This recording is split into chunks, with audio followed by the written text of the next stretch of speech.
This video is going to be brought to you by G Fuel, and I'm extremely excited to tell you guys that G Fuel has now gone Sage Mode for the first time ever with the first G Fuel Naruto Sage Mode hydration tub, the very first Naruto flavor in the hydration line. You guys know that I've said in the past that I'll drink G Fuel for a quick boost of energy to get the morning started when I'm working on content. But what makes the hydration line different is the Naruto Sage Mode tub has 0 caffeine, 0 sugar, and 0 calories, but it's packed with all those important vitamins and electrolytes, and most importantly, it tastes amazing. Up until now, the only things I've tried from G Fuel have been their energy drinks and their protein puffs, but after trying the hydration tub, I strongly recommend it to you guys because it has that grapefruit white peach flavor that slaps as hard as Damon stomped out code. Use my link down in the description box and the pinned comment to get yours today, and use my discount code KAGE for your discount. Again, go to gfuel.com or use my affiliate link and use my promo code KAGE in order to get your discount. Thank you again to G Fuel for partnering with me on today's video.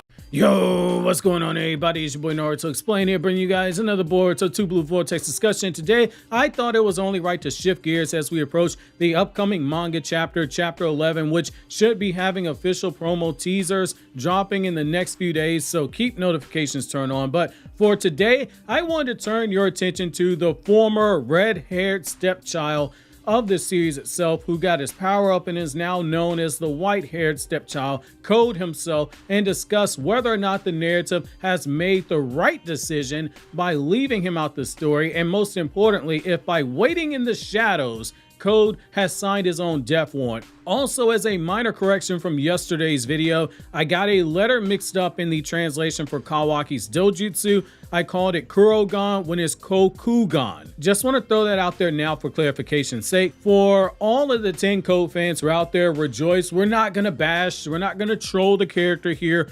Longtime viewers, you know that while I do meme Code's character and I poke fun at him, I'm still very bullish on his stocks in terms of his future relevance. Just as I advise people to buy the dip on the Kawaki stocks, I am saying to do the same thing here with Code, and this stands to be the biggest reason why.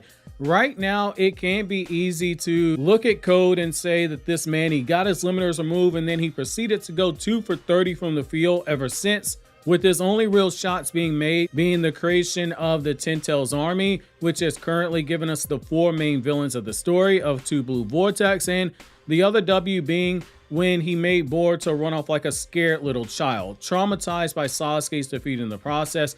But even with that, it came with an asterisk, since Code was cocky enough to be fighting the 2 of them and he didn't use his Coma Seal, and Sasuke was able to slice his face across the eye and give Code that moment where he starts saying "Nani" as he realized that a weaker enemy managed to get the drop on him. So why exactly is it that ever since Code left Boruto on his own to deal with the awakened Shinjuu that I'm starting to fear he might have made a mistake here?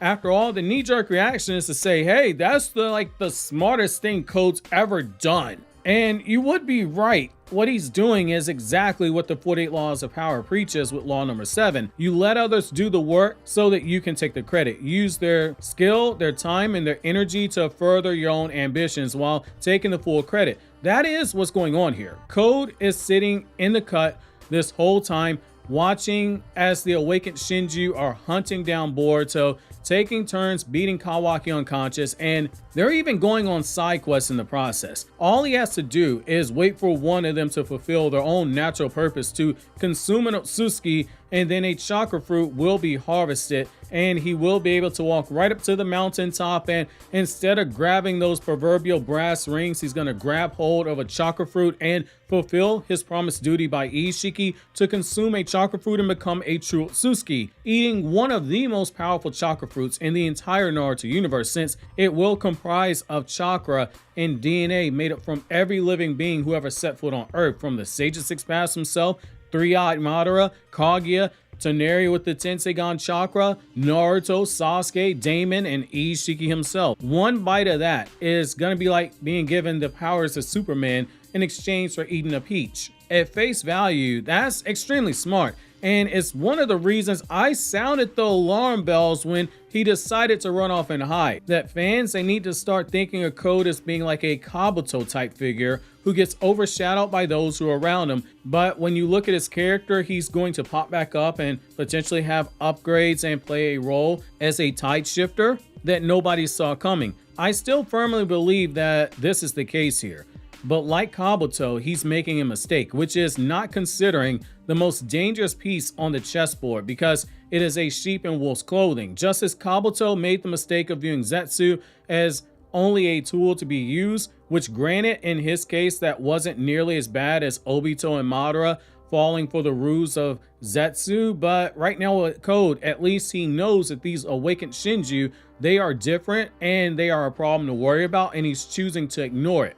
He was told by Boruto to annihilate them whenever he could, while he still could, because Boruto's making it clear, if these things awaken, your power is not going to be able to stop them. And he saw it firsthand when the Shinjuu themselves did fully awaken. There was no stopping them, at least as they were currently. These Shinjuu were doing what they wanted, as they wanted to do it, and they were talking crazy to Code like he wasn't the one who gave birth to them. They were using his chakra, his abilities, and making it a point to call him a clown to his face. It was the ultimate form of disrespect. Yet he all took it because in spite of the changes that he saw occurring, he still believed that ultimately they would serve the purpose and they would do the work for him. However, what he has not taken into account was the continued evolution of the Shinjuu themselves. They are going to continue to grow. Their purpose isn't to only look for Boruto and Kawaki and just eat them. They're now seeking out their own paths. Each of them wants to consume a person that the people who their original possessed a deep love for, a strong connection to, in order to fulfill their growing desires that they still have questions about. Moegi's Shinjuu is looking for a virgin sacrifice in Konohamaru. Bug's Shinjuu is looking for the cute 16-year-old girl who finally became legal. She's 19 now in the form of Ada, and he's about to go full-on predator mode, no Diddy, no Drizzy. Sasuke's Shinjuu is looking to get Sarada so they can carry out the Uchiha family tradition of playing hide the kunai so that Sasuke can break Itachi's high score from the Uchiha massacre. Jura, the awakened Shinjuu of the Ten Tails main body, is looking for Himawari, who is now one body and one soul with Kurama, because Kurama used to be part of a different Ten Tails, and Jura believes eating Kurama will give him the answers as to the meaning of life, because duh, Kurama's lived for thousands of years. If these Shinjuu have already begun evolving to this degree, what happens when they take the next step in their evolution and begin to ask the question, why is it that they have to be used to make a chakra fruit for someone else to eat? What happens if one of them eats the chakra fruit? It is a natural progression that you have to at least start considering here. The same way that Kaguya said, wait a second, why do I gotta be a sacrifice? Why do you get to eat the chakra fruit? Hold up, fam. Let me take that other half of the body. I'm gonna get a chakra fruit myself. And it makes sense for them to move in this way, just as Kaguya did, because it is a part of evolution itself for all living beings. Someone always gets an idea that either takes society a step forward or it takes society several steps back with some evil actions, but in both cases, it is progression for the better or for the worse. Light cannot exist without darkness.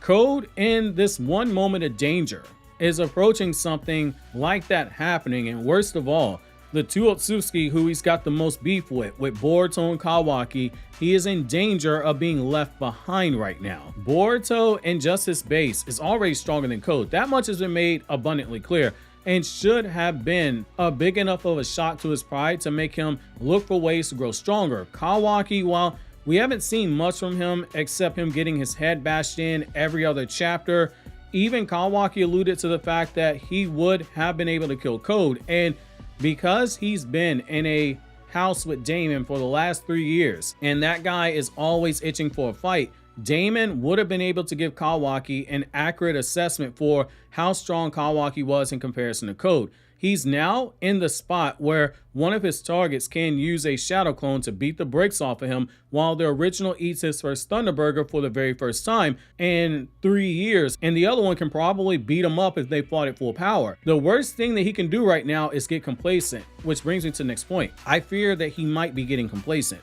Code, by all means, has every reason to just accept things as they are, except Here's the thing, a game that he started out playing on hard mode, it has suddenly switched to easy mode in his mind, because in truth, it should be easier for him, but in reality, it isn't like that. If he were smart, he used the absence to solidify his forces and rethink his strategy. Yet that's what's the problem here. He's not adhering to some of the lessons of the 48 Laws of Power. What has the narrative continuously told us about Code's character? He's not the sharpest knife in the drawer. If Kid Naruto was dumb enough to eat an eraser because he thought it was a stick of gum, Code is that guy who sees that do not enter sign in a room where the bombs are being detonated during a test, and he just walks in anyway and wonders why a fragment of the bomb just destroyed his eye. He's the play stupid games, win stupid prizes expression completely personified as a character, and that's the one worry I have with him right now.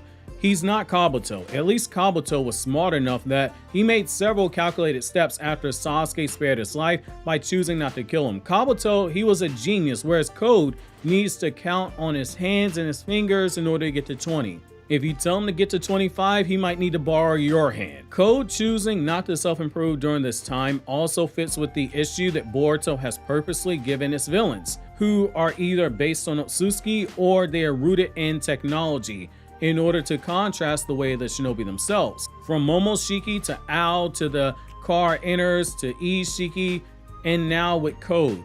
The villains are all content with taking the fastest route possible to gain power. Momoshiki was popping chakra pills and eating chakra fruits. Ao and the car inners, they were relying on ninja tech for their boost in power. Ishiki was desperate to get his hands on the chakra fruit for that same reason. It's a contrast to Boruto, the seemingly last shinobi during the events of the flash forward sequence, and we seen from the moment that it became clear that they couldn't use Naruto's power anymore after he lost Kurama. Boruto says that, hey, we gotta do what shinobi have always done throughout history, which is train to meet the impossible odds before us, and that's what makes the contrast between Boruto and the antagonist he's facing work so well. But when it comes to Code, that might very well be the one thing that completely holds him back. That pattern of saying he's just gonna sit there and take the easiest route. He wants to consume a chakra fruit in order to upgrade, in spite of all the constantly shifting variables that are occurring during his time as one of the premier threats of the series. Again, I am still very bullish on Code stocks. I think that they're gonna be on the rise, but I am not as bullish as I am on this every numbers weapon user in Kaiju number 8 video that you can see on the left of the screen, or this Naruto explained video that YouTube has personally selected based on your watch history, that it says that will be the best video for you.